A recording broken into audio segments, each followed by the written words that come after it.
Ya. Y se ve en mi pantalla, ¿no?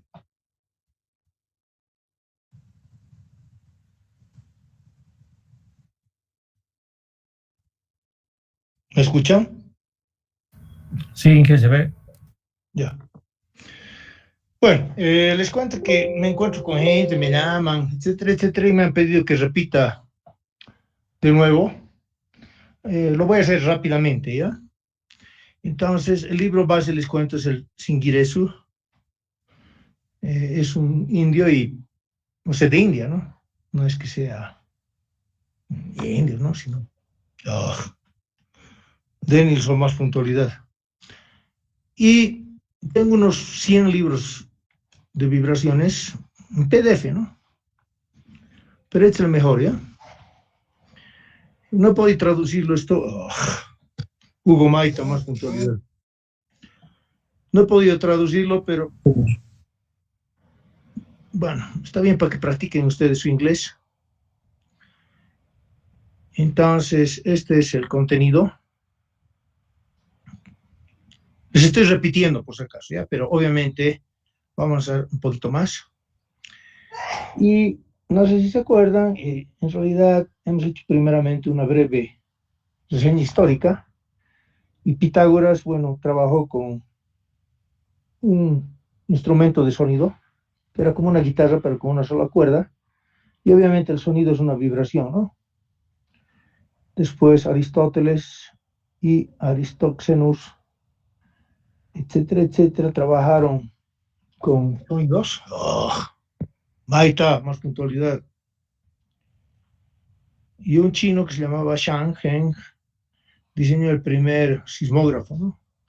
Que eran unas bolas que estaban apenas puestas, digamos, en la boca de un jarrón. Y obviamente cuando había un terremoto, sismo, esas bolas caían, ¿no? Bueno, Galileo también, estoy repitiendo, ¿ya? Porque me han pedido. Galileo trabajó, les cuento, también en el péndulo y en la astronomía, ¿no? Hooke, que es el de resistencia a materiales, también trabajó con vibraciones de cuerdas y también de elementos rígidos, ¿no? Y después también estuvieron Sauber y Newton, ¿no? Como les he explicado, Newton ha sido el hombre más inteligente que ha vivido, mucho más que Einstein, porque Newton ha tenido trabajos, bueno, en dinámica, las tres leyes de la dinámica. Él también, Solís, Néstor, más puntualidad. Newton ha trabajado en dinámica, pero también ha realizado estudios, les cuento. ¿Qué hacemos? Diego Torres, más puntualidad. Entonces, les repito, Newton ha trabajó, ¿no? En dinámica, pero trabajó con fluidos, ¿no sabían? Y trabajó también con matemáticas, ¿no? El cálculo diferencial, pero también hizo el binomio de Newton, ¿no? Entonces, él también trabajó, obviamente, como trabajó en dinámica. Rodrigo Core, más puntualidad.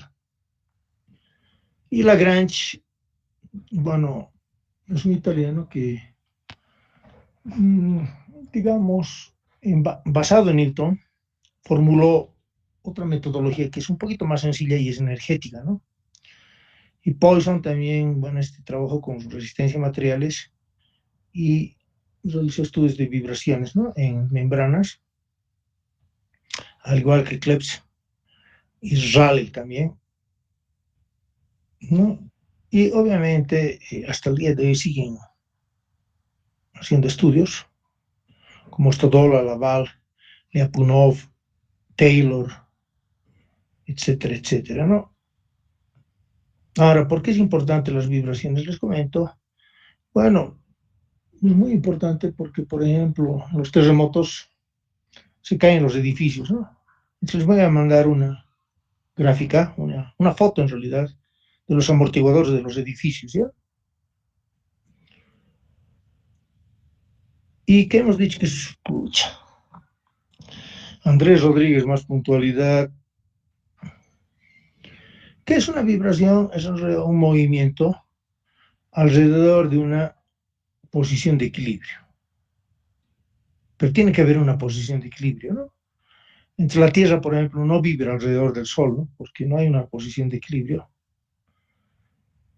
Ahora, obviamente, las vibraciones son parte de la dinámica y viceversa, ¿no? La dinámica es parte de las vibraciones, pero ustedes pueden saber dinámica y no vibraciones, pero no al revés, ¿no? Y básicamente tenemos tres elementos que van a entrar en la mayoría de los sistemas mecánicos, que son los resortes, las masas y los amortiguadores, ¿ya? Spring es resorte, mass es masa, damper es amortiguador. Y obviamente les cuento que va a haber energía cinética, energía potencial, y en el damper va a haber energía calórica, ¿ya? Y el DOF, Degree of Freedom, es el número de grados de libertad, que es el número de variables que un sistema necesita para resolverlo, ¿no? Entonces el péndulo, por si acaso, tiene un solo grado de libertad, que es teta, porque el cable tiene longitud constante, ¿no? Si el cable fuera un resorte, entonces tuviera 2 grados de libertad, porque el movimiento sería en el plano, y si fuera en el espacio, 3 grados de libertad. Y el número de grados de libertad es muy importante porque con él van a obtener el mismo número de ecuaciones, ¿no? Boris Vargas, más puntualidad. Entonces aquí hay, aparte del péndulo, otros dos ejemplos de sistemas con grado de libertad. Este se llama el MSD. Bueno, aquí no hay el damper, ¿ya? Este es el sistema MS nomás, masa, spring. Pero si lo aumentamos aquí, el amortiguador sería MSD. Y este es en realidad, bueno, el péndulo casi tiene las mismas ecuaciones que este sistema lineal y casi las mismas ecuaciones que el sistema rotacional, les cuento. O sea, son muy, muy parecidas, obviamente. ¿Qué pasa, Rubén y Agüita? Más puntualidad. Pero hay sistemas que tienen 2 grados de libertad, como por ejemplo estas dos masas o estos dos volantes de inercia, o por ejemplo una masa que se mueve linealmente y el péndulo que se mueve translacionalmente. Bueno, para los que han entrado recientemente, les cuento que siempre en la calle o donde sea me encuentro con sus compañeros y me han rogado que les repita, ¿ya? Entonces rápidamente les voy a repetir, pero obviamente vamos a acabar este capítulo y me estoy apurando ya porque no vamos a pasar hasta las 9. Y para mí es el capítulo más importante, ¿ya? Es más, si quieren les tomo un examen de este capítulo, porque si no saben este capítulo, no saben nada. Y es como un edificio, ¿ya? Los cimientos del edificio tienen que estar bien puestos. Entonces, este es el capítulo para mí más importante. Bueno, 3 grados de libertad sería el sistema que ven en la figura, translacional o un péndulo triple, o 3 volantes de inercia, ¿no? En los volantes de inercia no interesa demasiado la masa, sino la inercia, y esa inercia, bueno, denominarla con I o con J, ¿ya? Y esto es lo más importante, ¿ya? Bueno, una viga en realidad tendría infinitos grados de libertad. ¿Por qué? Porque tiene una curva, ¿no? Entonces, no podemos usar una regla de 3, pero en realidad nunca vamos a trabajar con infinitos grados de libertad porque a nosotros nos interesa básicamente la deformada máxima, ¿no? Que sería del extremo derecho. Es una viga empotrada, perdón, simplemente empotrada, y en inglés se llaman cantilever, ¿no? Ahora, nunca vamos a trabajar con infinitos grados de libertad, ¿no? Sino aquí, por ejemplo, uno nomás diríamos, y con cierto error podríamos sacar los desplazamientos de otros puntos, digamos, por una regla de 3, ¿no? Que estaría no muy bien, ¿no? Porque no es recto. ¿Y qué es una vibración libre? Les decía, cuando no hay una fuerza externa. Y forzada cuando hay una fuerza externa, pues, que la fuerza, ¿no? La vibración. Y resonancia es cuando la frecuencia interna del sistema tiene una frecuencia parecida o igual a la frecuencia de la fuerza externa. Ahora, un sistema es sin amortiguamiento cuando obviamente no hay fricción, y amortiguada cuando hay... Cristian Fernández, más puntualidad. Es amortiguada cuando obviamente hay un amortiguador o cuando hay una fuerza de fricción, ¿ya? Y bueno, vamos a decir que es una vibración libre, ¿ya? Cuando las ecuaciones sean lineales, ¿ya? Y no lineal cuando obviamente las ecuaciones o los elementos que entran en el sistema tienen ecuaciones no lineales, ¿no? Determinístico cuando nosotros podemos calcular o predecir, digamos, los valores, y no determinístico es en realidad aleatorio o randómico. ¿Qué es algo randómico? Yo les decía, el viento, digamos, ¿no? ¿Por qué el viento es randómico o no determinístico? Porque al rato sopla en una dirección. Bueno, generalmente el viento, y esto no saben muchos, se mueve horizontalmente, ¿ya? Un día he discutido con un ingeniero que me decía, el viento puede ir hacia arriba. Puede ir pues en un cerro, ¿no? Pero si, digamos, el suelo es plano, el viento también tiene un movimiento plano, ¿ya? Pero ese viento, si ustedes se dan cuenta, por más que sea plano, puede ir en varias direcciones, ¿no? O sea, puede ir a la derecha, a la izquierda, o sea, en otras palabras, al norte, sur, este, oeste, ¿ya? Y obviamente su magnitud también puede variar, ¿no? O sea, puede ser que no haya viento, cero, o puede ser que haya, por decir, un viento fuerte, etcétera, etcétera. Entonces, es bien difícil predecir o calcular, ¿no?, el viento. Entonces, eso es no determinístico, pero determinístico es algo que sí podemos, digamos, con cierto error predecir, ¿no? Entonces, este sería determinístico cuando más o menos hay una curva, más o menos, les digo, ¿no?, que modela, digamos, la fuerza, por decir, y no determinístico sería cuando no hay una ecuación parecida, ¿no? Ahora, ¿qué vamos a hacer? Bueno, primero tenemos que simplificar un modelo físico y después lo que tenemos que hacer es aplicar las ecuaciones de la física para hallar las ecuaciones matemáticas, ¿no? Una vez que tengamos las ecuaciones matemáticas hay que resolverlas y interpretar los resultados. Y aquí, por ejemplo, este era un... Oh, Javier Quenta, más puntualidad. Este era un martillo, ¿no? Es un martillo mecánico. Esto sube y baja. ¿Bien? Y obviamente, si ponen aquí al medio, por ejemplo, una pieza de metal, la pueden forjar, ¿no? Entonces, es un martillo de forjado. Entonces sería, digamos, un problema real, pero nosotros tenemos que simplificarlo. Entonces podemos hacer una simplificación sencilla, donde aquí lo tendrían al martillo, aquí estaría directamente la base, ¿no? Pero esa base en realidad no está completamente rígida, ¿no? Se mueve un poquito.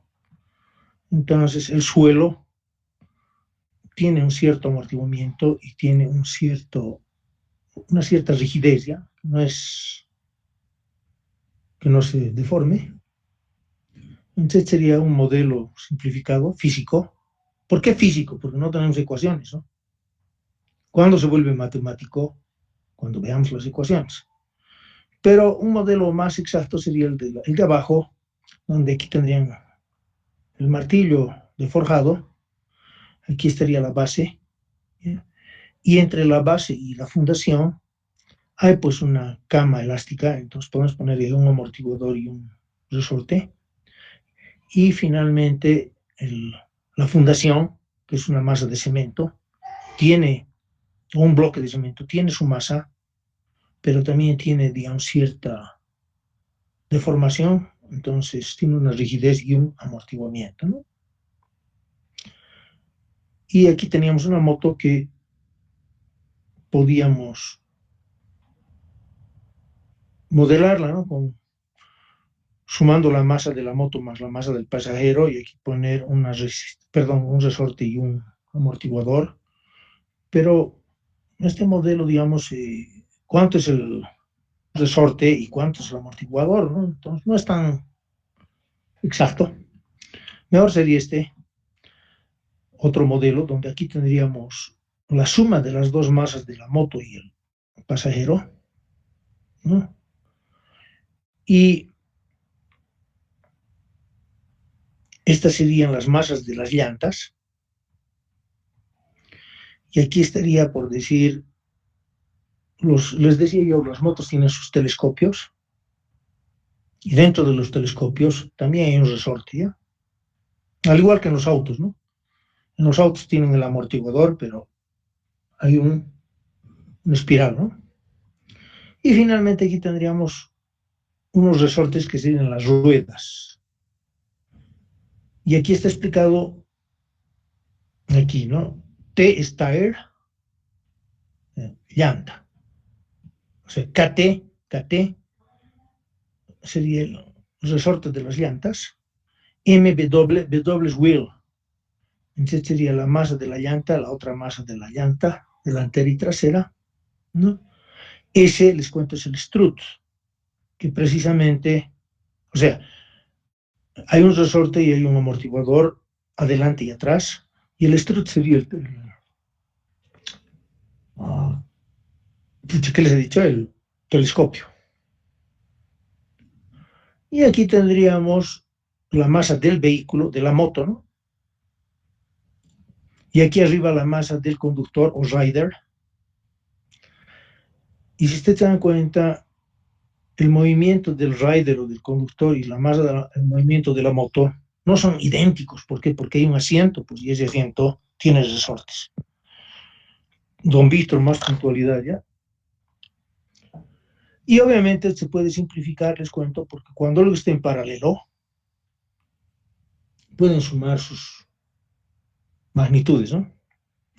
Y cuando esté en serie, van a tener que sumar sus inversos, ¿no? Ahora, obviamente, el telescopio de delante y el telescopio de atrás no se mueven lo mismo, pero una simplificación sería que el movimiento es el mismo, entonces como aquí tenemos este resorte y aquí este otro, y están en paralelos, entonces puedo poner dos veces, lo mismo que los amortiguadores, ¿ya? Y finalmente aquí también tengo que las llantas están en paralelo, si el movimiento es el mismo, entonces puedo ponerlos o sumarlos, ¿no? Y estas masas también, ¿no? Yeah. Bueno,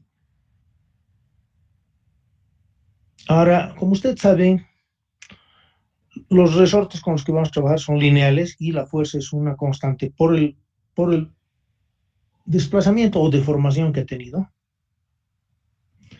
Y obviamente la energía potencial es un medio de K por X al cuadrado. Este U es la energía potencial. Y eso se deduce, digamos, eh, con este artificio, ¿no? O sea, yo digo que si tengo un resorte deformado y lo deformo un poquito más, ¿ya? Mi fuerza va a ser la fuerza más un diferencial, pero el desplazamiento va a ser el desplazamiento anterior más un diferencial, ¿no? Y esto se lo puede desarrollar precisamente por el binomio de Newton. Y obviamente en el binomio de Newton generalmente se toman dos o tres términos. Doña Milena, más puntualidad. Ahora los resortes, les cuento, son lineales hasta cierto lugar, pero después ya dejan de ser lineales y obviamente no nos interesa esa zona porque el resorte habría fallado, ¿no? Ya. Y algo que no han, o sea, por si acaso a los que han llegado tarde, les estoy repitiendo todo de nuevo porque para mí este es el capítulo más importante. Y esto no me han dicho que les explique. ¿Ya? Entonces eso les explicaré. No entiendo, me he hecho. No les voy a decir el nombre porque se puede enojar. Me llaman grave, les cuento. Me escriben.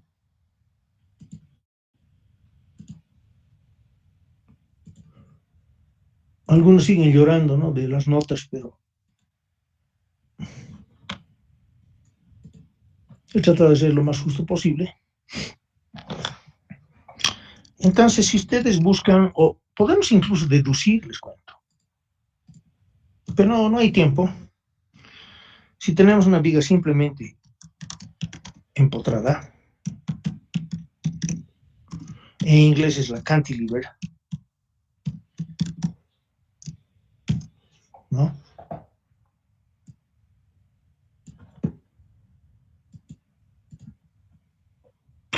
Siguen entrando. Doña Teresa. En la deformada máxima les cuento una viga cantilever.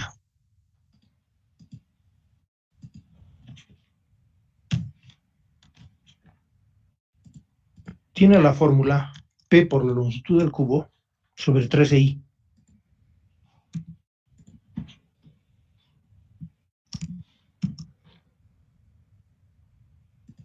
¿No? Pero no sé si entienden esta viga. Si retiramos la carga, P, la fuerza, la viga recupera su forma original. Miguel Ángel Barra, más puntualidad.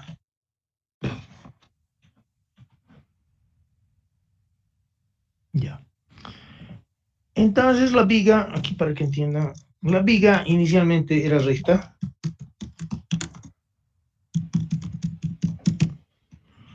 Y con carga se deforma,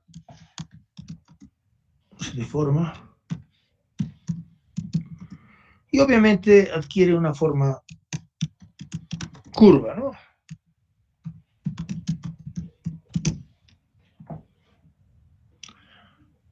Y la deformada máxima, para que entiendan, aquí le pondré W en el extremo, es PL al cubo sobre 13i. Pero, si se elimina la carga,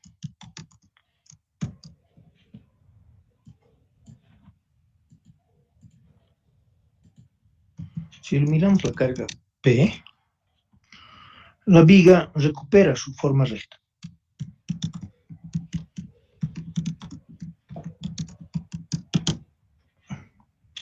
Entonces, no sé si entienden, la viga es un resorte.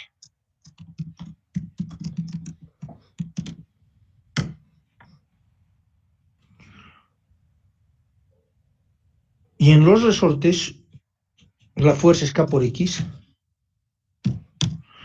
donde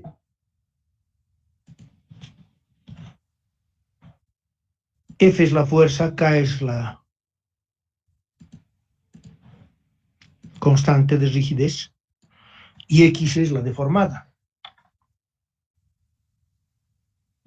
Entonces, en mi caso de la viga, ¿no? ¿Cómo hallo K? Aquí le pondré K de la viga, ¿ya?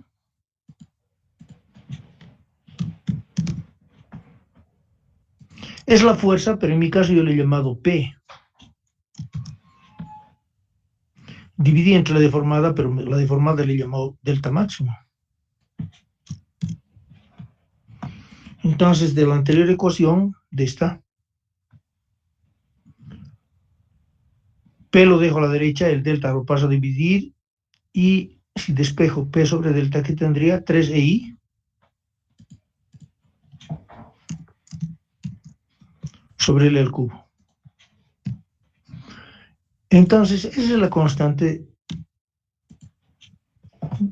de rigidez, o esa es la constante de resorte de la viga. ¿Han entendido?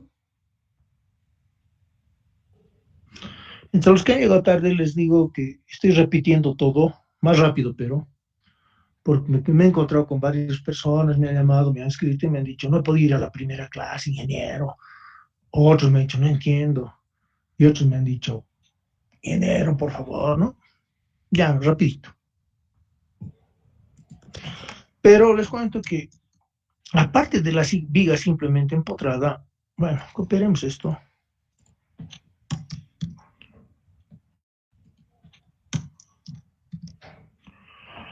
Otro caso que nos va a importar mucho, o aquí más bien, aquí lo pondré ya.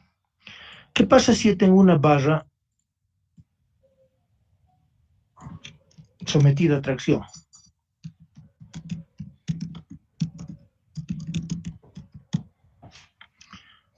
Ya. Entonces, esa barra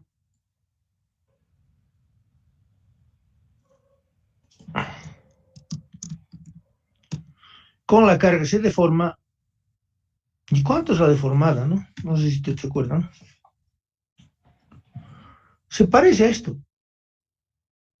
La deformada en el extremo, podemos decir que también es delta max, es P por L sobre EA. ¿Se acuerdan?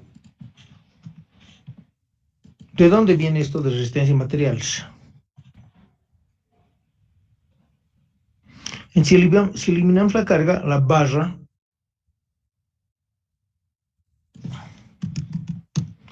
va a recuperar no le pondremos su forma recta, sino sus dimensiones. Su dimensión, ¿no? Entonces esa barra también es un resorte.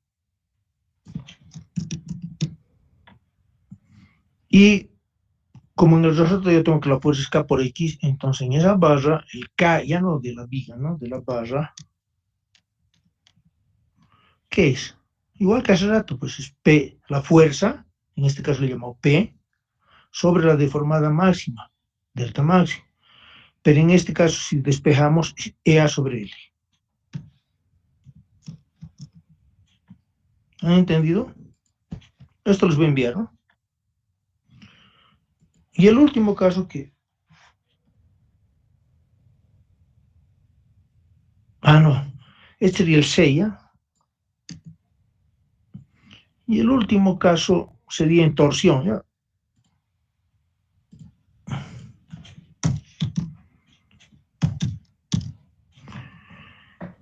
A que sea una una barra sometida a tracción, B que sea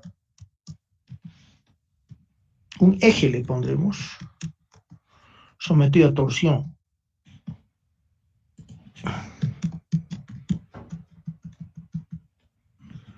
En sí, que hace rato este eje con la carga puede ser una fuerza o un momento, ¿no? El eje con la carga se deforma, y no sé si ustedes se acuerdan cuánto es la deformada de un eje.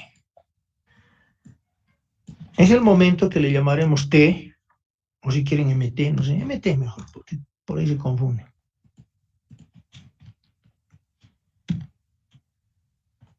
Por L sobre GI, ¿no? No me acuerdo.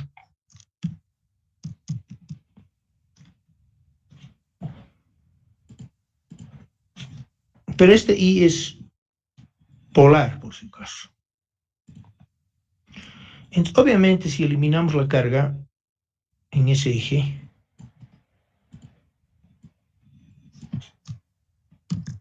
perdón. ¿Qué pasa? Si se elimina la carga MT en el eje, recupera, no le pondremos su dimensión, sino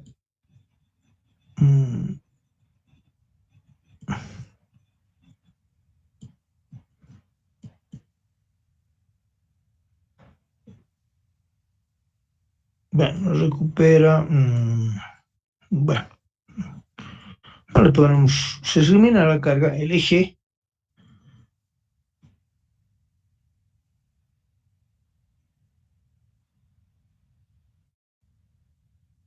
pierde la deformación, le pondré.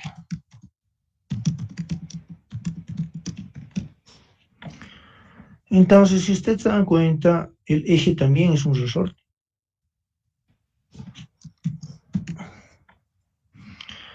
Y, por si acaso, en los resortes no lineales, sino rotacionales, ¿ya?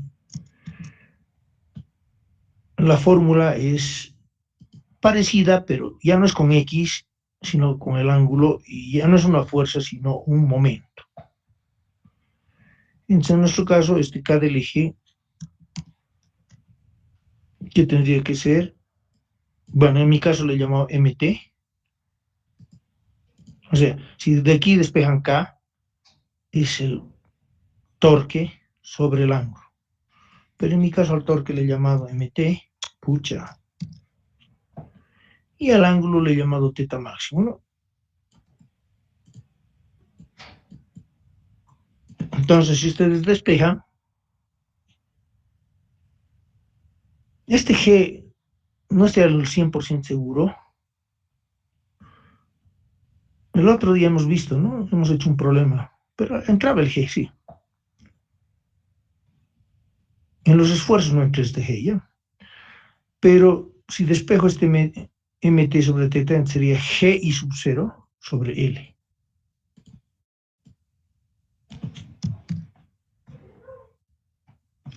Entonces, estas tres fórmulas les van a servir mucho.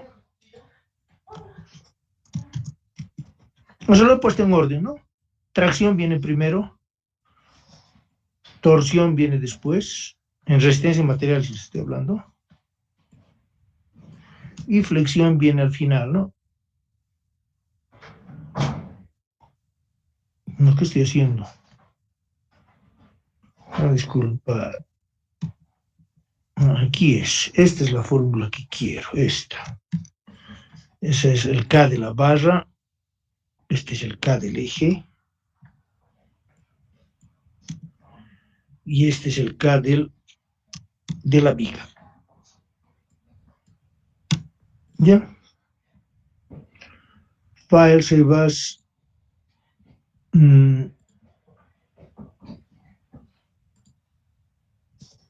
Le pondré K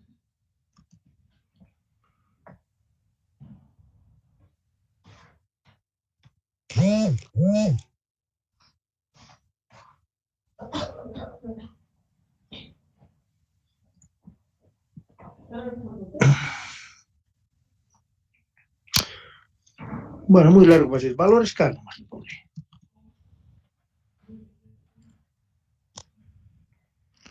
Y si quieren esto lo encerramos, ¿no?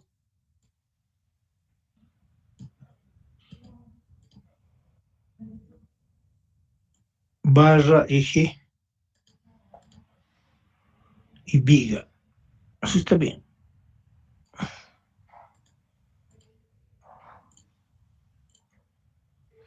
A modo de charla les digo, me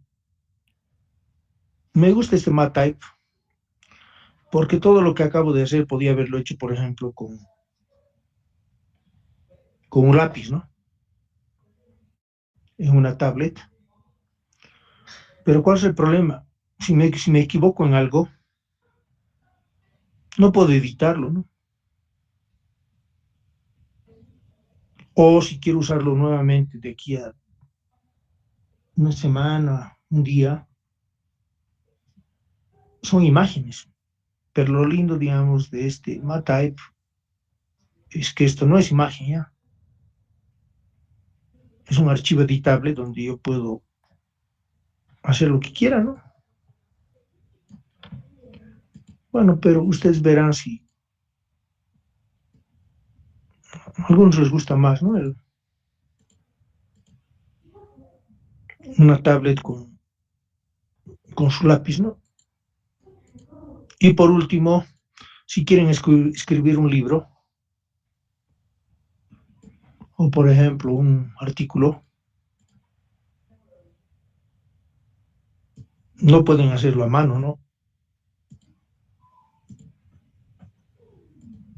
Pero con esto sí pueden hacer copy-paste, ¿no? No es esto para los nuevos, ¿ya? No entiendo, me dice alguien, entonces yo les digo, puedes hacer así,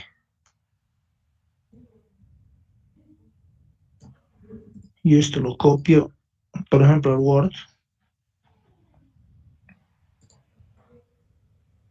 y tienen que pegarlo, pero no como una imagen, ¿no? Sino como un objeto.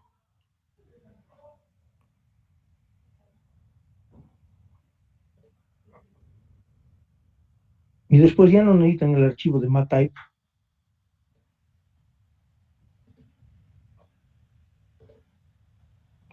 Porque basta que le den doble clic aquí. También pueden editar, ¿no?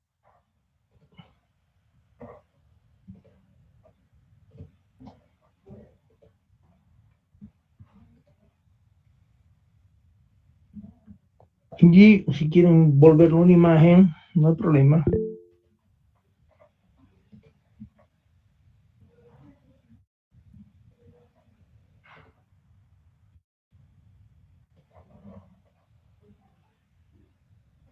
Aunque, bueno,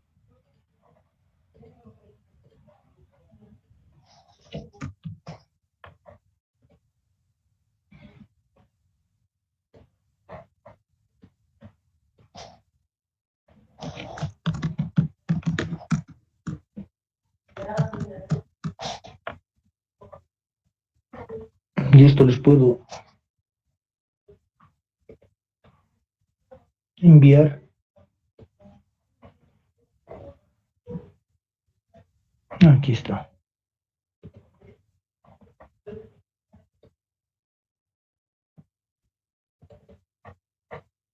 Entonces ahí están sus celulares, ¿sí? Vale. Ay, no, perdón.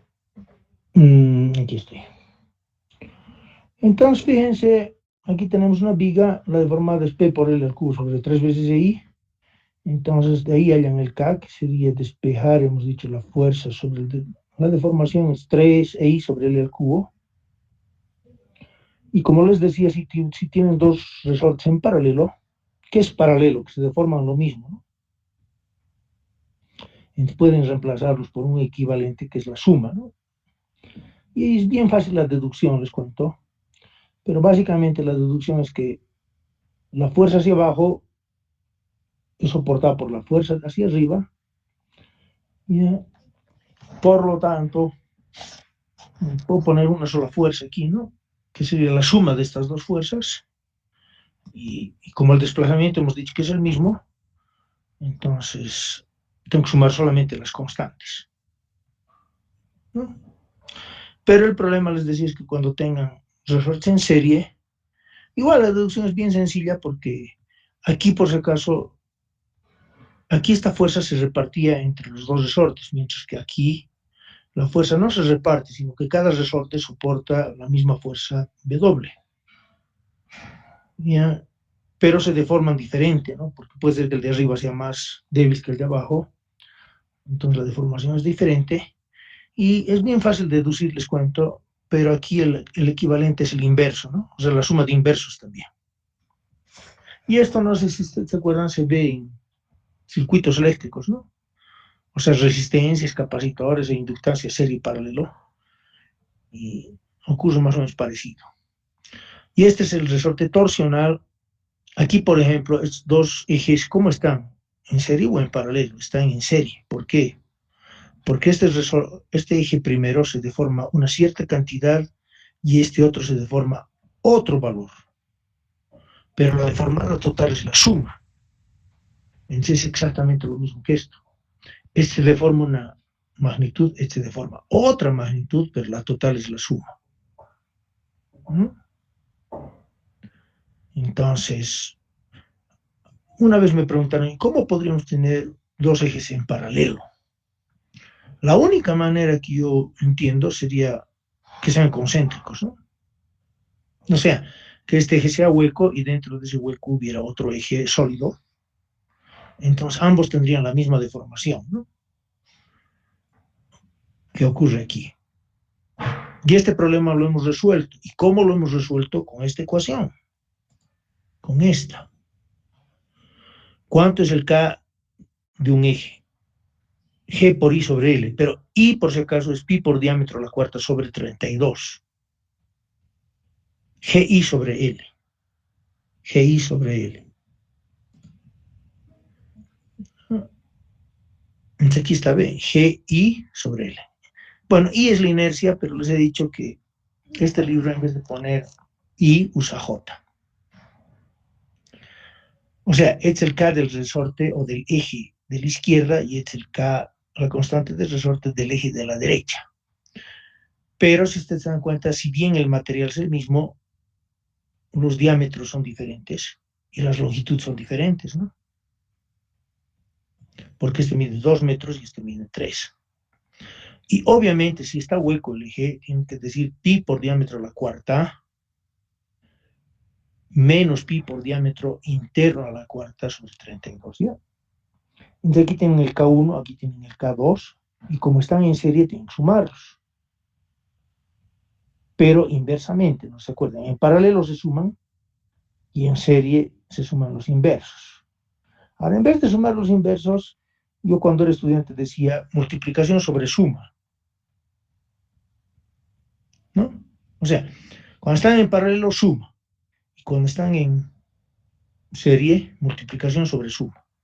Para que no estén perdiendo el tiempo, ¿no? Y este problema es bien difícil, les cuento. No creo que nos dé hoy día el tiempo. ¿Por qué? Porque este es un cable y este es una barra. Y ambos soportan un peso.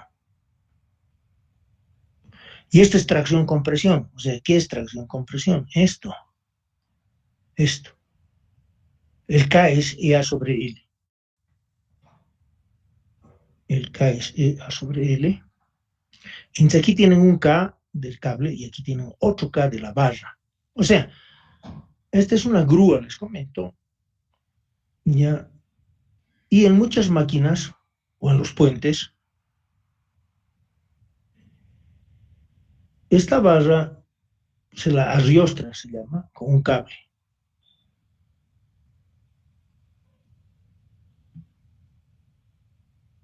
¿No? A veces le llaman un tensor también, ¿no? Entonces, se supone, digamos, que esta barra, o perdón, que este peso se va a mover verticalmente. Entonces aquí entra trigonometría, ¿por qué? Porque al cable lo consideramos como un resorte y a la barra también la consideramos como otro resorte. Lo bueno es que ambos están sometidos a tracción-compresión, entonces su fórmula es EA sobre L. ¿No? Pero primero necesito los ángulos y las longitudes y trabajo con este triángulo FAB, ¿no? Pero no es rectángulo. Tengo que utilizar el teorema del seno del coseno. Este es el teorema, por si acaso, del coseno. Y hallo la energía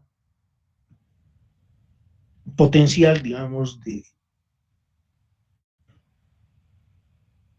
la barra que está a 45 grados y del cable, ¿no? ¿Cuánto hemos dicho que es la energía potencial? 1 medio de K por X al cuadrado. Y obviamente puedo calcular el K1 y el K2. AE sobre L, fíjense, AE sobre L. Bueno, aquí le he puesto EA sobre L, es lo mismo, ¿no? AE sobre L. Entonces, eso me pide que les explique de dónde salen, o sea, de dónde salen estos valores, por qué, etcétera, etcétera. Entonces, como yo tengo estas distancias y tengo estos Ks, puedo hallar la energía potencial total, ¿no? Y voy a simplificar o hallar un equivalente del problema con un resorte equivalente, y mi energía de ese resorte equivalente va a ser 1 medio de K equivalente por X al cuadrado. Este X es el mismo que de este sistema. Entonces, mi única incógnita es este K. ¿No? Si no entienden esto, lo resolveremos el problema conmigo desde cero. Pero primero veremos la teoría. Ahora, ya hemos terminado con los resortes. Ahora tenemos que hablar de las masas y de los volantes de inercia. ¿No? Y esta es la viga que les decía cantilever, ¿no? Esta viga. Entonces, ¿cuánto es el K? 3EI sobre L al cubo. 3EI sobre L al cubo. Aquí está 3EI sobre L al cubo. ¿No? Y, por ejemplo, un edificio, les cuento, este sería el modelo físico simplificado, pero yo tengo que volver los resortes masas y amortiguadores, les cuento, ¿no? Entonces, obviamente, las losas las puedo poner como masas. Las columnas se pueden despreciar o se las suma. Y les cuento que, al igual, digamos, que en la viga y otros, puedo poner resortes entre las masas, ¿no? Entonces, este problema igual lo vamos a hacer después. Y esto igual me han explicado. Bueno, aquí, hasta aquí habíamos llegado a la clase anterior. Esta es la segunda clase, ¿no? Fíjense, digamos que tengo aquí una barra, esto no es una viga, ya es una barra nomás, que se mueve y tiene tres masas, a una longitud 1, longitud 2 y longitud 3. Pero como esto gira, entonces, por regla de 3 yo puedo calcular, ¿no?, los desplazamientos de 1, 2 y 3. Entonces, les repito, hay que simplificar este problema o este modelo físico en algo más sencillo. Entonces, en vez de poner las tres masas, yo puedo poner solamente una. ¿Y dónde lo pondríamos, no? Podemos ponerlo en A, en B o en C, eso es lo de menos. En este caso lo vamos a poner en A, pero podríamos haberlo puesto en C. Y como esto se mueve linealmente, no se curvea esto, por si acaso, porque aquí tiene un pivote, ¿no? O sea, un buje, si ustedes quieren. Entonces, por regla de 3, el desplazamiento 2 lo puedo relacionar con el desplazamiento 1 multiplicando por su longitud, dividiendo entre la otra, y aquí lo mismo, ¿no? Entonces ahora, en vez de hallar, les cuento, la energía potencial total, puedo hallar la energía cinética total. Entonces la energía cinética de la barra, o perdón, de la masa 1, es la energía cinética de la masa 2 y finalmente de la masa 3. Pero esa energía cinética, si yo quiero unir las tres masas, entonces va a ser una energía cinética única, ¿no? De una masa equivalente y de un desplazamiento equivalente, aunque el desplazamiento equivalente sería el mismo que el 1, ¿no? Porque lo hemos puesto en 1. Pero no sé si ustedes se acuerdan, este X1 o este X2, perdón, lo puedo reemplazar en función de X1 lo mismo que el X3. Y se va a simplificar este X1 con este otro X1. Y al final tengo esta ecuación. ¿No? Y esa sería la más equivalente. No sé si entienden.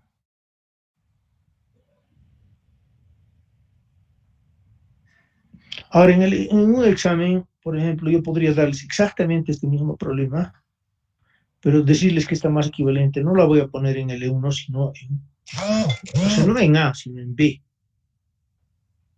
O puedo poner en C. Esa que sea su primera tarea. Sus tareas no son obligatorias, pero sería interesante que resuelvan. Para ganar tiempo, yo les propongo esta que sea una tarea. ¿Está? No es obligatoria, ¿no? Y esta que sea otra tarea o dos tareas, pero poniéndolo no en A, sino en B. Y la segunda sería poniéndolo en C. ¿Ya? Y obviamente no van a ser todos, algunos van a ser, entonces yo le voy a decir quién ha hecho la tarea y expone y se va a ganar unos puntos. Ahora, como estamos hablando de masas, porque primero hemos hablado de resortes, ahora estamos hablando de masas y de volantes de inercia. Fíjense, es bien interesante porque es un engranaje circular que está acoplado a una cremallera. Entonces, ¿cómo hallo yo la energía, o sea, la energía cinética? Generalmente en estos problemas se busca la energía cinética. Bueno, del engranaje circular es bien fácil porque básicamente o sea, la energía cinética hemos dicho que es la masa por la velocidad al cuadrado sobre 2. Pero si es un volante de inercia, es la inercia por la velocidad al cuadrado, velocidad angular al cuadrado sobre 2. Pero el problema, ¿y cuánto sería su energía cinética? Del de abajo de la cremallera, rack le llaman, tiene que ser nomás masa, no inercia, ¿no? No masa por velocidad al cuadrado sobre 2. Pero les comento que esta velocidad angular por su brazo se vuelve velocidad tangencial, ¿no? Entonces es lo que les digo. De la cremallera, como tiene un movimiento lineal, la energía cinética es la que conocemos, pero del engranaje no tiene desplazamiento, tiene rotación, por lo tanto su energía es la inercia. Ahora hay varias inercias, ¿no? Es la inercia polar por la velocidad angular al cuadrado medios. Ahora yo quiero, digamos, simplificar este problema. ¿Y por qué quiero simplificar? Porque el movimiento del piñón o del engranaje no es independiente al de la cremallera, están unidos. Cuando están unidos, se supone que hay una relación.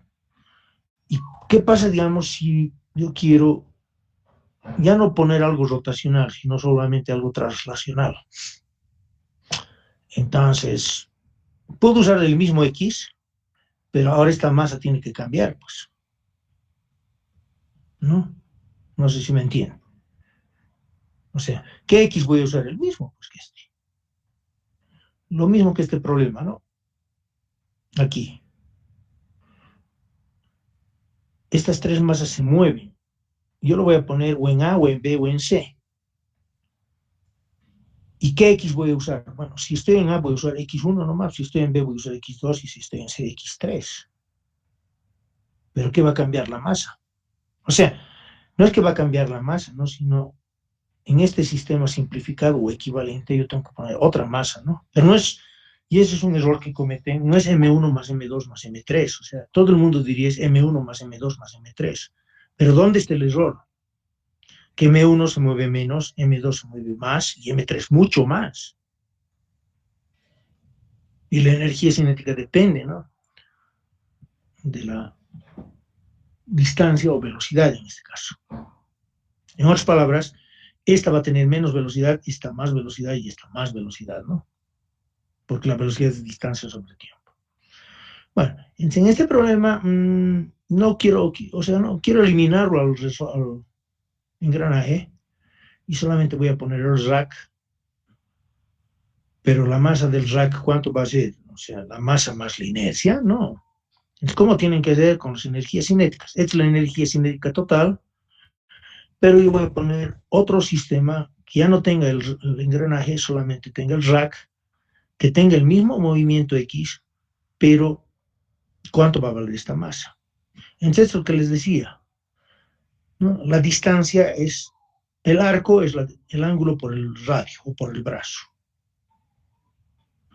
Y este X equivalente hemos dicho que va a ser este otro X. Aquí está. Entonces, reemplazan aquí los valores, aquí también los igualan y los además del mismo.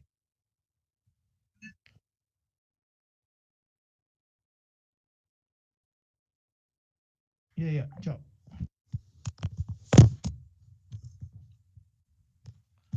¿Me escuchan o se ha cortado? Escuchamos, sí. Está bajo el volumen. Ya. Ya, ahora ya estoy más cerca.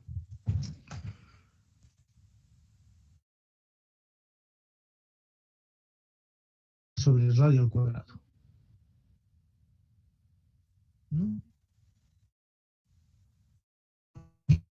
Esto es más difícil, les digo. No se escucha bien. Espectacular. ¿Qué? ¿Alguien ha pedido la palabra? Bueno. Y este es un problema más difícil, igual se los dejo de tareas. O sea, yo lo voy a resolver si quieren, pero si alguien lo resuelve, no puntos. Porque de este problema, aquí tenemos, digamos, un rodillo, si quieren, un resorte. Está acoplado, ¿no? Con barras o eslabones, digamos, que giran. Y aquí tenemos una polea que obviamente va a girar y va a jalar una masa. Entonces, este es interesante, es una mezcla de rotaciones y traslaciones. Entonces, siempre que hablamos de masa, ustedes tienen que ya en el total. Entonces, fíjense, este primer cuerpo tiene energía de traslación y de rotación.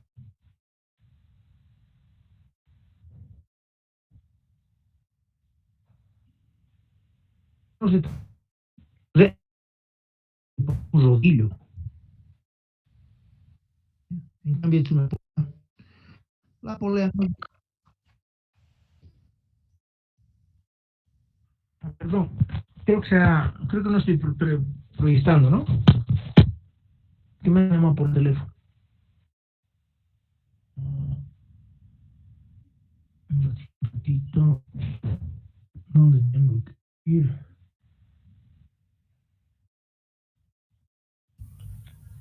Inge, la presentación se ve normal. El audio es el problema.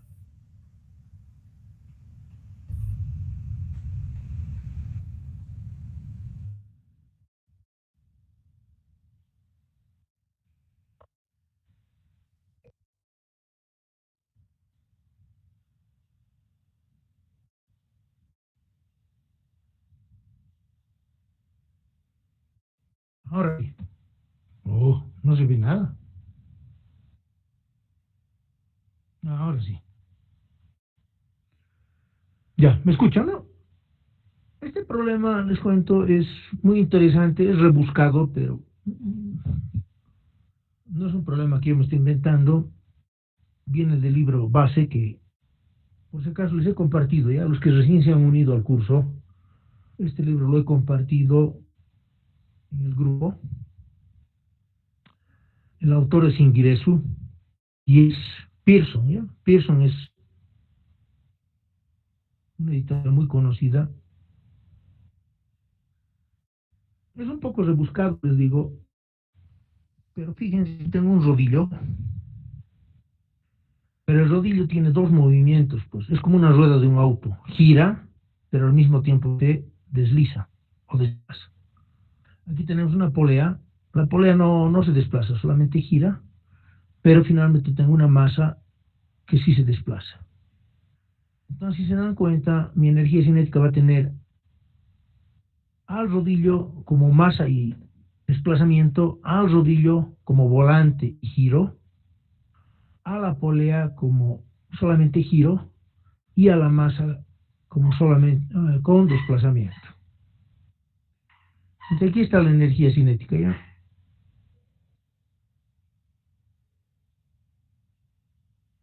Y aquí aquí explica cada uno de qué es P, qué es C, qué es I, etcétera, etcétera. Y esta sería la energía cinética total, pero yo quiero poner, digamos, o sea, como están unidos, entonces yo puedo reemplazar todo esto por una sola masita. Y esa masa puede tener o el movimiento, digamos, de la masa de arriba o el movimiento del cilindro, ¿no? Del rodillo. Entonces sería la energía cinética de todo el sistema, mientras que del equivalente solamente es estito. Entonces, igualándolos, les comento, tienen que eliminarse los desplazamientos porque están relacionados y lo único que tenemos que obtener es una masa equivalente. Entonces, esto también entra de tarea y la próxima clase, si no pueden hacer alguno de los problemas, yo lo voy a hacer, ¿ya? Pero si los hacen, entonces les voy a dar para que expongan. Y esta es una leva, les cuento. Igual, ¿no? Aquí tienen el eje de levas. Aquí tienen el seguidor. Aquí está el balancín. El taqué le llaman, ¿no? Este es el balancín. O la varilla. En un auto. O sea, en un auto es parecido. Porque este es el eje de levas. Que mueve estas varillas. Estos son los balancines. Y esos balancines abren y cierran las válvulas. ¿De quién? Del motor, pues. Entonces, si ustedes se dan cuenta, aquí tengo varias masas y yo quiero reemplazarlas por una sola. Entonces, al igual que hace rato, esto gira, ¿no? Entonces, la leva tiene una inercia, esto debe ser. Ahora, a estas varillas, digamos, a veces las toma o a veces las desprecia. El, por si acaso, balancín, es como un sub y baja el balancín, ¿no? Tiene también una inercia.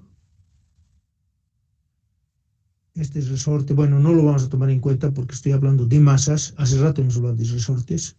Y la válvula, ¿no? Ahora, según lo que estoy viendo, no están tomando en cuenta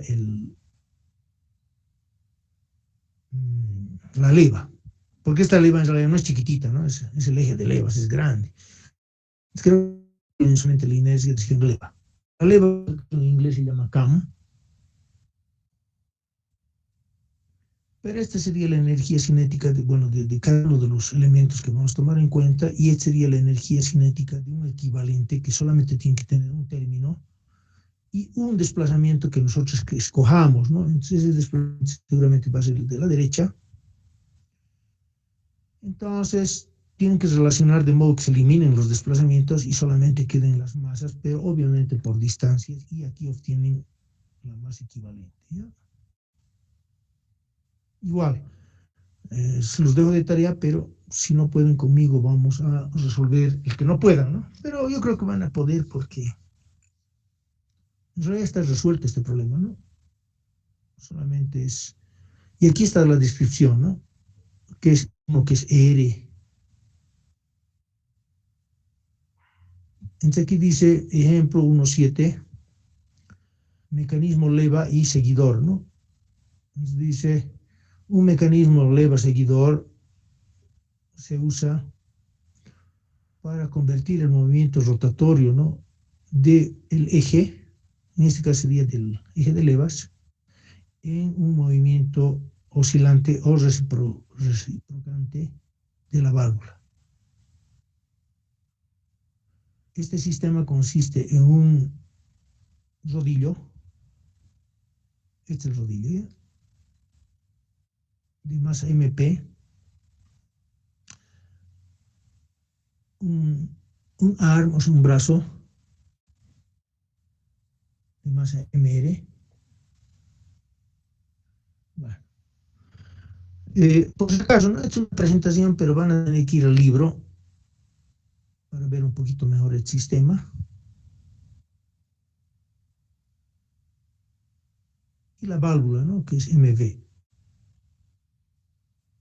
Tiene un resorte de masa despreciable y dice, hay la masa equivalente, pero en función, o sea, suponiendo, digamos, que esta se lo ubica en el punto C. Si la ponemos en el punto C, yo no veo muy bien aquí. Este X vamos a tener que usar. Ya, entonces ya habríamos visto los resortes y las masas, y lo único que nos falta ahora para terminar este capítulo serían los amortiguadores. Entonces son elementos de amortiguamiento. Entonces les cuento que la fricción puede ser viscosa, o el amortiguamiento puede ser viscosa cuando entra un fluido, pero puede ser seca, ¿no? ¿Y qué es seca? Cuando yo arrastro una caja, digamos, en el piso, ahí no hay líquido. Entonces esa es una fricción seca o de Coulomb. Y hay un amortiguamiento medio raro que le llaman de histéresis, digamos, que no lo veremos nosotros porque es un caso especial. O sea, tal vez lo veamos, pero no va a entrar mucho en el estudio, ¿no? Y esta es la histéresis, ¿no?, que creo que se da en electricidad también, ¿no?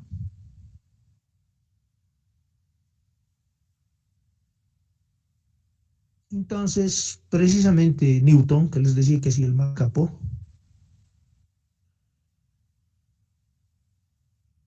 ha hallado las ecuaciones de la viscosidad, y esto es lo que hemos visto en elemento mecánica del medio continuo, los esfuerzos cortantes. Entonces les cuento que el coeficiente de amortiguamiento, en el primer caso, cuando tenga un fluido, viene o entra, les cuento la viscosidad, etcétera. Y esto es un experimento que se llama Couette, ¿no? Couette. Esto es para movimiento lineal y esto es para movimiento rotacional, para un eje, ¿no? Que está girando. Pero no vamos a meter mucho en esto, porque esta es la teoría. A nosotros lo que nos interesa es que, aquí está, ¿no? A nosotros lo que nos interesa es que la fuerza en un amortiguador es en realidad una constante por la velocidad. Entonces aquí esto es mecánica de los fluidos, por si acaso. ¿Por qué? Porque está entrando la viscosidad, ¿no? Y obviamente podemos encontrar ese coeficiente de amortiguamiento que es parecido al resorte. Esto no los voy a tomar porque es fluidos, ya sería demasiado, pero obviamente no es difícil, es bien fácil, les cuento esto. Entonces aquí sí ya tenemos, por ejemplo, un problema bien interesante porque es una mesa, digamos, pero esa mesa no es como la que ustedes tienen en su casa, sino que tiene sus patas móviles, ¿no? ¿Y dónde se utiliza eso? En la mesa, ¿no? De soporte de una máquina. Entonces en cada pata tendría un resorte y un amortiguador. ¿Y qué pasa si yo quiero poner un solo resorte y un amortiguador? Bueno, en este caso, obviamente las cuatro esquinas se deforman diferentemente, de manera diferente, y no podríamos resolver este problema, pero asumiendo que las deformadas son las mismas, yo digo que todos los resortes y todos los amortiguadores están en paralelo y por lo tanto solamente tendríamos que sumar. Sería 4K y 4C. 4K y 4C. O sea, K es la constante del resorte de cada, perdón, K es la constante, ¿no? De un resorte. Pero como tengo 4 y están en paralelo, entonces si no pongo 4 resortes, sino solamente pongo 1, entonces su valor tiene que ser 4K. Y lo mismo C es el coeficiente de amortiguamiento de un elemento, pero como tengo 4 y están en paralelo, entonces los puedo sumar y directamente tendría 4C. No se olviden que si estuviera en serie, tienen que multiplicar y dividir entre la suma, ¿no? O sumar los inversos. ¿Ya? Y ya para terminar, bueno, ¿dónde estamos? Estamos en la página 83. ¿Ya? Un movimiento periódico es aquel que se repite con respecto al tiempo, pero armónico es aquel que se mueve con un seno o un coseno, ¿ya? El armónico es obviamente periódico, pero el periódico no necesariamente armónico, ¿no? Un periódico podría ser, digamos, un diente de sierra, pero el armónico siempre es seno o coseno. ¿Ya? Entonces, digamos que la posición sea a seno de θ, obviamente su derivada me da la velocidad y su segunda derivada me da la aceleración, ¿no? Y lo lindo es que el seno y el coseno se repiten, ¿no? Entonces, podemos usar los complejos, ¿ya? Podemos, ¿no? Porque, y esto creo que se ve en electricidad con fasores, porque si ustedes se dan cuenta, si este vector gira, entonces, tanto la parte real como la parte imaginaria se vuelven senos, ¿no? O cosenos. Entonces,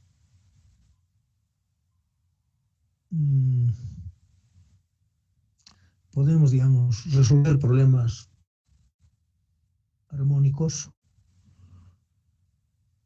asumiendo, no, con la ayuda de un vector rotativo, complejo, pero, ¿no? ¿Qué sería la posición? Vamos a decir que es una magnitud por la identidad de Euler, ¿no? Y si ustedes se dan cuenta, la parte real me va a dar el desplazamiento, la velocidad va a ser la parte también real, pero de la derivada, y la derivada es bien sencilla, ¿no? Porque es E, y la aceleración es de nuevo derivar E, de nuevo es la parte real, ¿no? Entonces yo me acuerdo que esto se ve en electricidad con fasores, ¿no?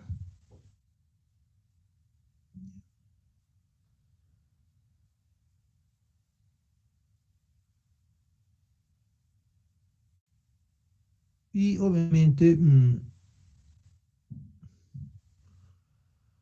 esto ayuda y perjudica, les cuento, porque pueden tener a veces suma o resta de esos fasores. Entonces, es un método alternativo, les comento. En este caso, ¿qué sería? La suma, ¿no?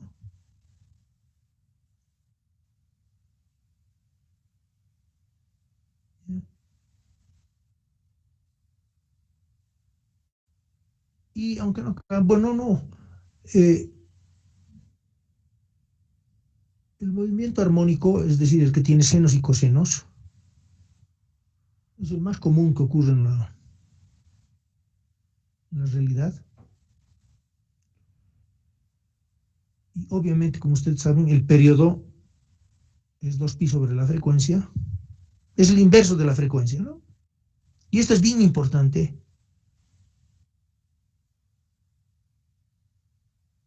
Y obviamente la frecuencia es el inverso del periodo, aunque hay dos maneras de calcular la frecuencia, ¿ya? Uno es radianes por segundo y el otro es hertz o ciclos. Eso lo vamos a ver. O sea, hay uno que tiene pi y hay otro que no tiene pi, ¿sabían? Entonces, en un seno,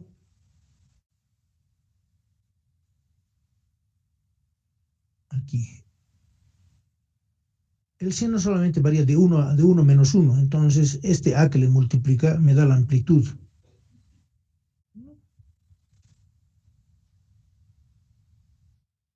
¿Dónde estamos?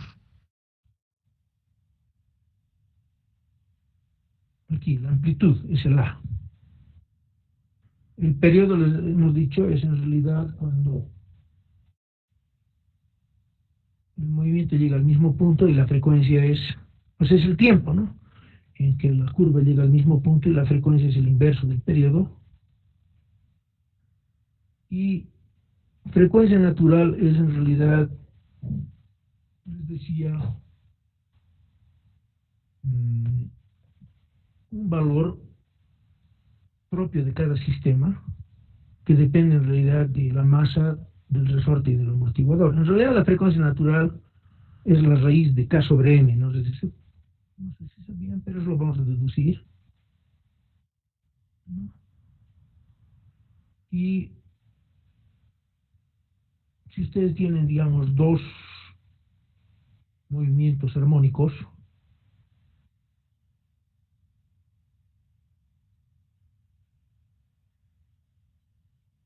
con la misma frecuencia, no necesariamente el uno está sobre el otro porque pueden estar desfasados, ¿no? Ese desfase es en realidad la distancia del pico de uno de los movimientos armónicos con el pico del otro movimiento armónico.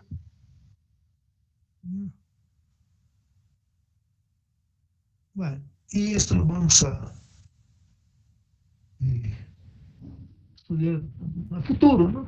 Solamente ahorita es una introducción. Entonces, cuando tengan dos curvas armónicas, ¿ya? Y sus frecuencias son cercanas, entonces les cuento que la suma de estos dos armónicos va a tener una forma bien interesante, donde va a haber unos máximos que se repiten, ¿no? Pero eso lo vamos a ver después. Y decibel, por si acaso, es el sonido que genera, digamos, bueno, el sonido nomás, diremos. Y van a ver que podríamos encontrarles cuánto el valor de los decibeles en función de la vibración. Y algo que es muy interesante, y con eso ya estamos acabando, es que cualquier curva periódica yo la puedo volver una suma de senos y cosenos por las series de Fourier, ¿no ve? Entonces, por ejemplo, este es un diente de sierra que puede ser periódico, ¿no?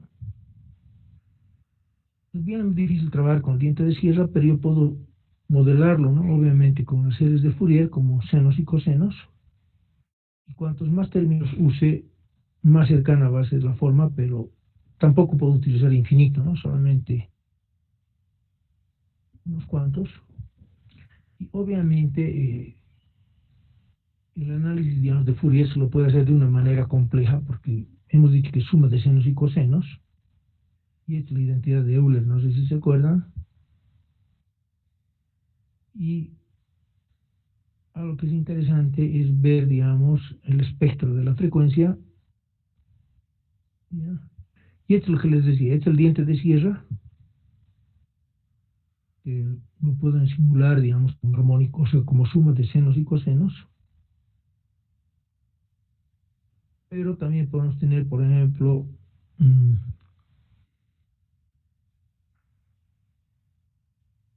¿qué nombre tiene esta forma? No me acuerdo, ¿no? Que igual lo vamos a analizar, digamos, como suma de armónicos. No se preocupen mucho de esta última parte, porque pues, este libro es demasiado completo. Pero no vamos a entrar demasiado en estos temas. Pero les cuento que, por ejemplo, la válvula, nosotros queremos que tenga un movimiento de diente de sierra, les cuento. ¿Ya? ¿Y eso cómo se logra? Con un... O sea, no es que se quiere, sino algunas veces se quiere el diente de sierra. ¿Y cómo se logra eso? Por ejemplo, con una leva, con un salto brusco, ¿no? No sé si se dan cuenta. Esta leva sube, sube, sube, sube gradualmente, pero llega un momento en el que desaparece la leva, el seguidor cae bruscamente, ¿no? Por lo tanto, la subida es gradual, pero después cae bruscamente, ¿no? Entonces, el ejercicio dice, por ejemplo, modelar este diente de sierra en función a una serie de Fourier. Y obviamente, esto se ve en métodos operacionales o transformadas integrales.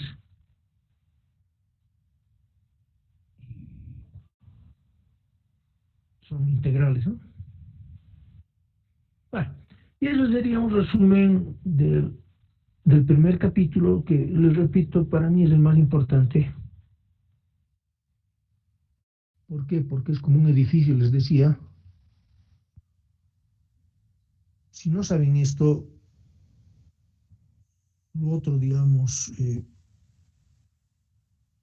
o sea, lo otro es más fácil, les cuento, pero lo que viene a continuación.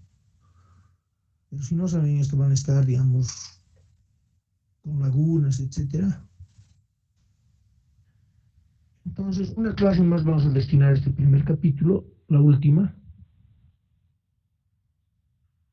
Y ahí traten de resolver, digamos, los problemas que están en esta presentación Yo les voy a decir quién ha resuelto, digamos, el otro, por puntos, o tal vez por el examen.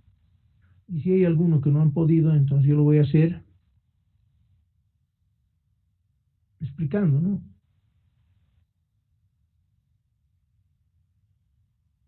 Ya. He tomado mucho tiempo, pero es que es importante, ¿ya? Ahora, no se asusten con esto de series de Fourier, porque no le voy a dar yo mucha importancia. Ya, entonces solamente sería hasta la página, hasta aquí, ¿no? Hasta la página 85, ¿ya? Esto de complejos, de fasores. De más importancia. O sea, si quieren entramos, ¿no? Pero va a ser peor para ustedes porque mm,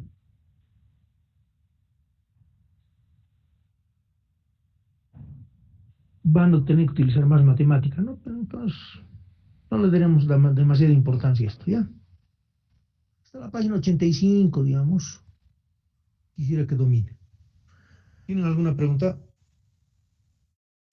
Comentario, lo que ustedes quieran. Esta presentación les he pasado al grupo de WhatsApp. Todos están en el grupo de WhatsApp.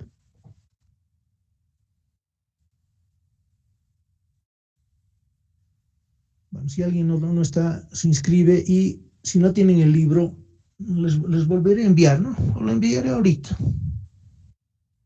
No me acuerdo dónde lo he puesto. Documento,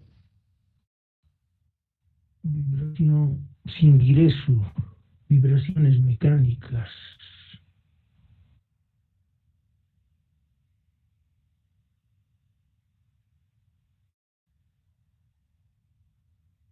Bueno, tomaré la asistencia y, bueno, por lo menos han pasado media clase, ¿no? Estudié un poquito para despedirme. Un ratito aquí. ¿Quiénes sabían vibraciones? Les cuento. Un ratito. Siempre les digo,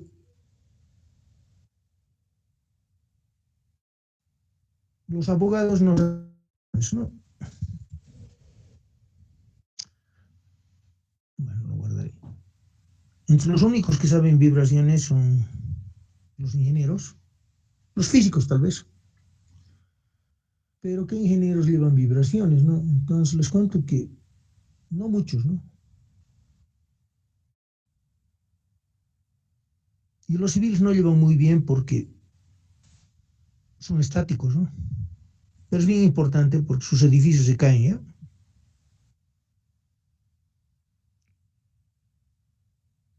Entre el análisis antisísmico, las vibraciones, y les decía, ¿no? En la carrera de ingeniería mecánica, ¿quiénes eran expertos en vibraciones? Yo diría tres nombres, ¿no? No sé si han escuchado hablar del Sarabia, era, ¿no? Sí, Sarabia. Roger Sarabia. Sí. Después venía Jaime Molina y Pastor Barrón, ya. Pastor Barrón tenía 2 maestrías en Estados Unidos.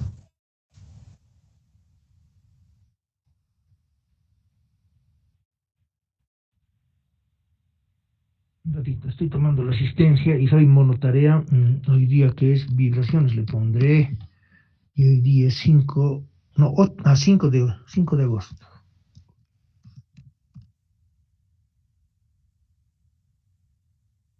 Ya. No me gusta hacer 2 cosas al mismo tiempo. Entonces les decía, los que saben o sabían vibraciones eran Roger Sarabia. Roger Sarabia hubo semestres que no aprobó a nadie, les cuento. Habían quejas.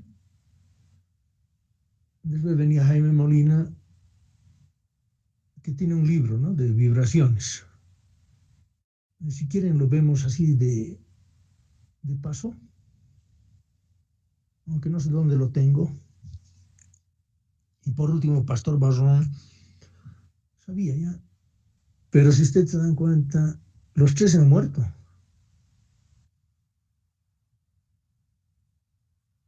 Entonces yo les felicito porque algunos de ustedes van a ser docentes